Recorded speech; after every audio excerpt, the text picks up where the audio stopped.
Hello, everyone. Today, we're going to tackle one of the most important and complex challenges of our time: how artificial intelligence is reshaping wealth distribution and economic inequality in our world.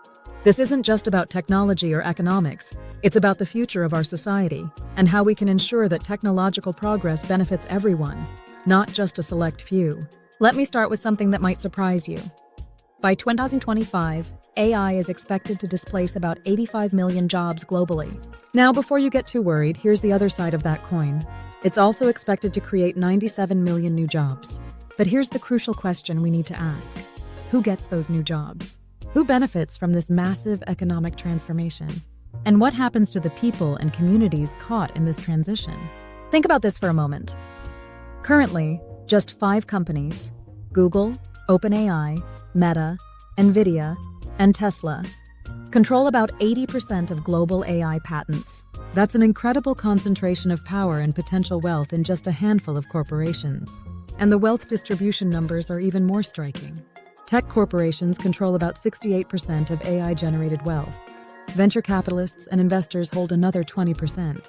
And the AI-skilled workforce gets about 8%. That leaves just 4% for everyone else, including the traditional workforce and those displaced by AI automation. Let's make this more concrete with a real-world example. In Silicon Valley, we've seen AI-driven IPOs increase the net worth of tech investors by 250% since 2015. Meanwhile, workers in traditional industries affected by AI automation have seen their wages decline by up to 20%. This isn't just about numbers, it's about people's lives and livelihoods. Consider what's happening in different industries. In manufacturing, robots and AI are increasingly taking over assembly lines. In finance, AI systems are handling complex analyses that used to require teams of analysts. In healthcare, AI is assisting with diagnostics and even surgery. And in transportation, we're moving toward autonomous vehicles that could displace millions of drivers worldwide. But here's where it gets really interesting and concerning. The impact isn't uniform across all job levels. A study from MIT Economics found that workers in AI-adjacent jobs, think data scientists and AI engineers, saw their wages increase by 38%. Meanwhile, those in jobs threatened by AI automation saw their wages decline by 20%. This is creating what economists call job polarization, a hollowing out of the middle class as jobs increasingly split between high-paying AI-related positions and lower-paying service jobs. Looking ahead to 2035, the projections are stark. We're expecting to see wage growth of about 45% for AI-skilled jobs, while middle-class non-AI jobs might see a 15% decline, and low-skill automated jobs could face a 35% reduction in wages. This isn't just income inequality, it's income polarization on a massive scale. But it's not all doom and gloom. There are solutions being proposed and tested around the world. Let's talk about Finland's fascinating experiment with universal basic income, funded by AI taxation. The results showed higher happiness levels and increased entrepreneurship rates among participants. This suggests that with the right policies, we can harness AI's economic benefits to support those displaced by automation. We're also seeing innovative approaches in developing economies. In Kenya, AI-powered fintech has brought digital banking to 50 million previously unbanked citizens.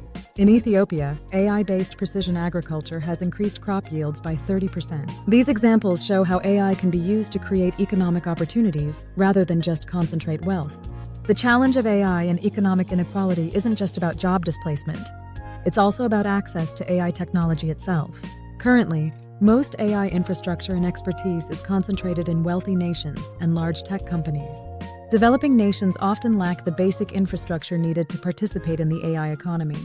Without access to AI technologies, these countries risk falling further behind in global economic development.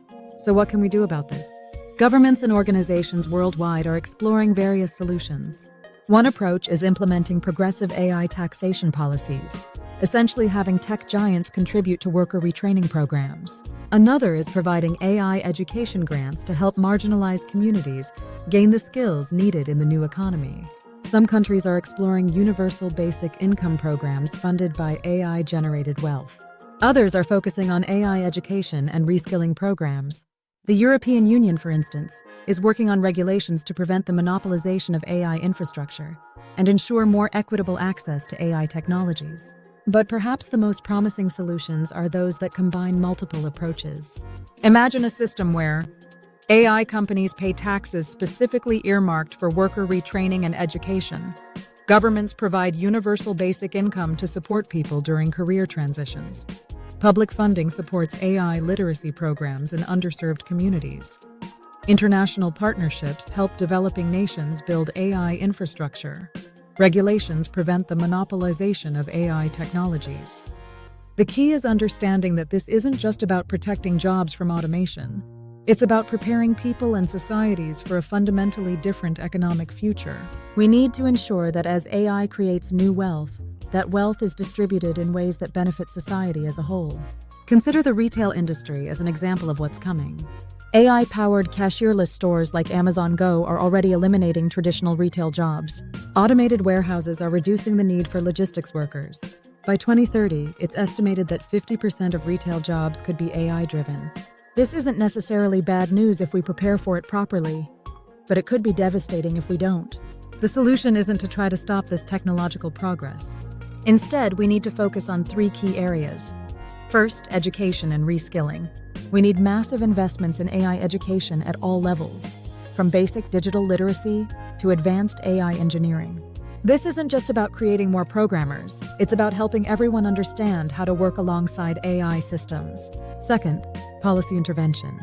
Governments need to implement policies that ensure AI-driven wealth is distributed more equitably. This could include everything from AI-specific taxation to universal basic income programs to regulations preventing AI monopolies. Third, international cooperation. AI wealth inequality isn't just a national issue, it's a global one. We need international partnerships to help developing nations build AI infrastructure and capabilities. Without this, we risk creating an even wider global wealth gap. Looking at developing economies specifically, they face several major barriers to participating in the AI economy. Lack of basic AI infrastructure like data centers and high-speed internet. Shortage of AI-trained workforce, dependence on foreign AI technologies, limited access to AI patents and intellectual property. But there are solutions being tested. Global AI partnerships are helping build infrastructure in developing nations. Free AI training programs are being established, and there's growing interest in developing decentralized AI networks that could reduce dependence on Western technology. The role of governments in all this can't be overstated. They need to fund AI reskilling programs, implement fair AI taxation policies, regulate AI monopolies, protect worker rights in the AI economy, support international AI development initiatives, but corporations have a role to play too.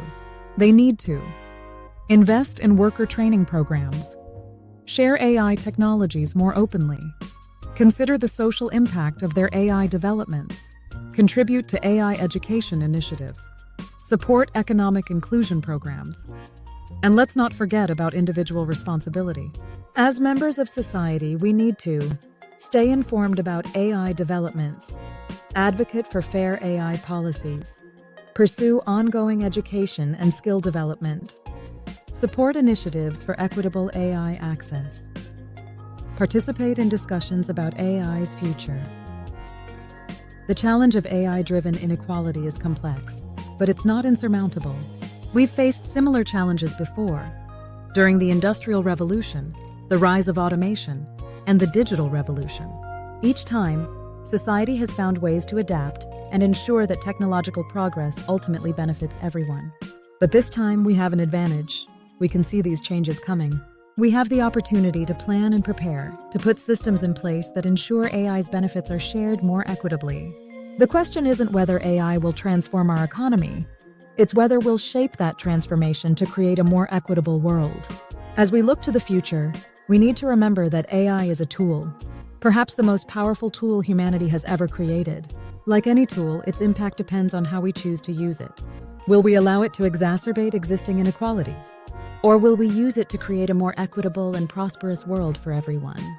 The decisions we make now about AI education, regulation, taxation, and international cooperation will determine whether AI becomes a force for economic equality or inequality. We need to ensure that as AI creates new wealth, that wealth helps lift up all of society, not just a select few. In conclusion, While AI poses significant challenges to economic equality, it also presents unprecedented opportunities to create a more equitable world. The key is taking action now, through education, policy, and international cooperation, to ensure that AI's benefits are shared broadly across society. The future of AI and economic equality isn't predetermined. It will be shaped by the choices we make and the actions we take today. Let's make sure we make choices that lead to a future where AI's benefits are shared by all, not just a privileged few. Thank you for your attention. Remember, this isn't just an academic discussion. It's about the kind of society we want to create as AI transforms our world. Each of us has a role to play in ensuring that this transformation leads to greater prosperity and opportunity for everyone.